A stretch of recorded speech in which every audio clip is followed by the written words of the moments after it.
back with another YouTube video, and this one is on Play-Doh and all of the things you can do with Play-Doh. So we made some homemade Play-Doh, and I'm going to include in the newsletter a nice Play-Doh recipe that uses Kool-Aid for the coloring and adds obviously a great scent.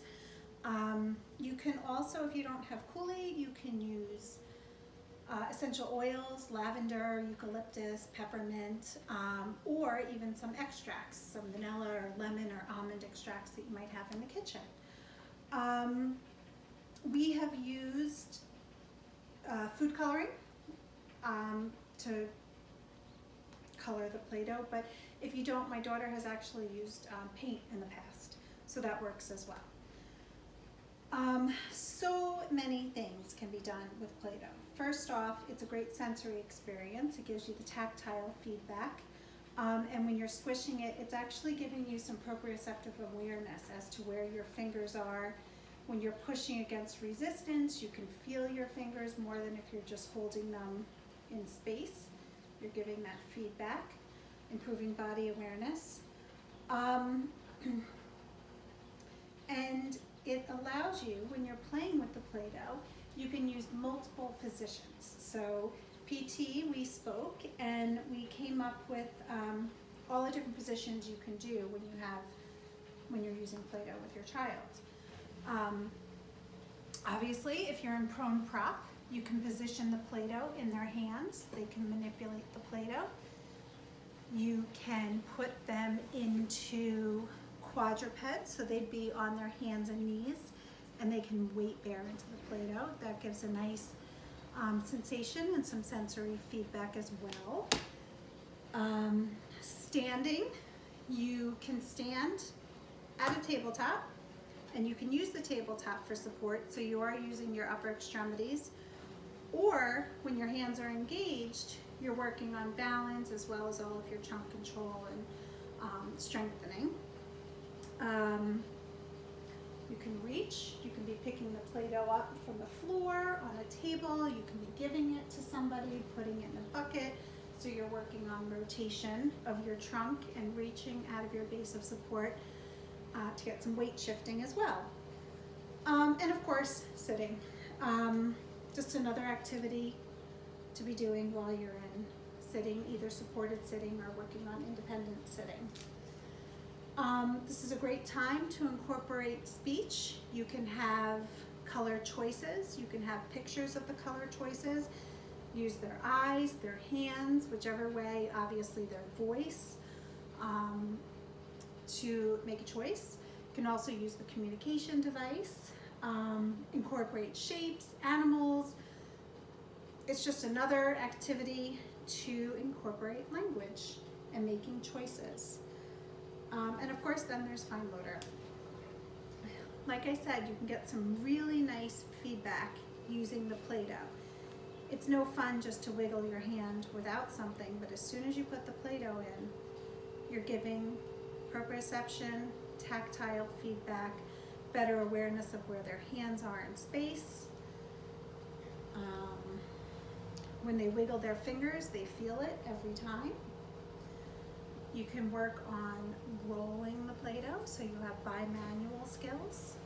It's also, you can tell, working on trunk control and upper extremity control. Pincer skills. So I like to, if your child's able to, you can do finger isolation and push, push, push. You can have small balls, and they can be squashing ants or squashing berries or bugs on the ground, spiders. You can have them smacking spiders. And then you can work on pincer grasp.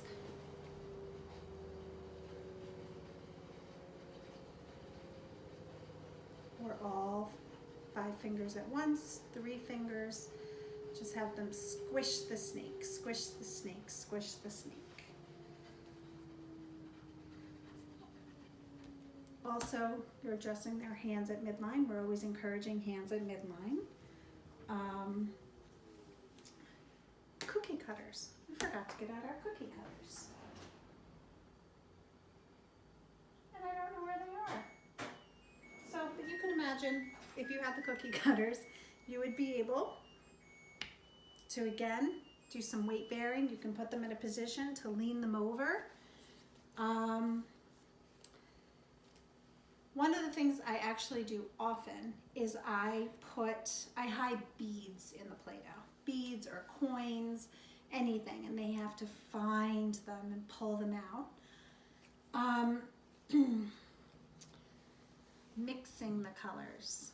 It gives you the visual feedback. We have some, what do we have? Food coloring in here. And you can, and it gives them a point, a reason to be mixing it up. And then one of the last things that I do all the time with the Play-Doh, other than squashing it, is working on gross grasp. You can alternate the sizes of the Play-Doh. It's easier to do a gross grasp pattern, all fingers. This is where you can do your hand over hand, carry and release into a bucket. As you work on refining the grasp patterns, your balls can get smaller and smaller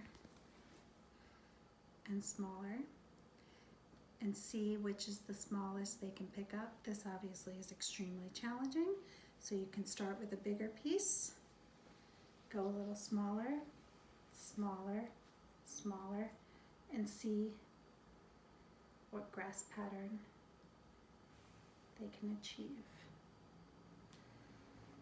And then one thing that as a parent I never liked the kids to do, and my daughter, who's videotaping right now, might not like it either,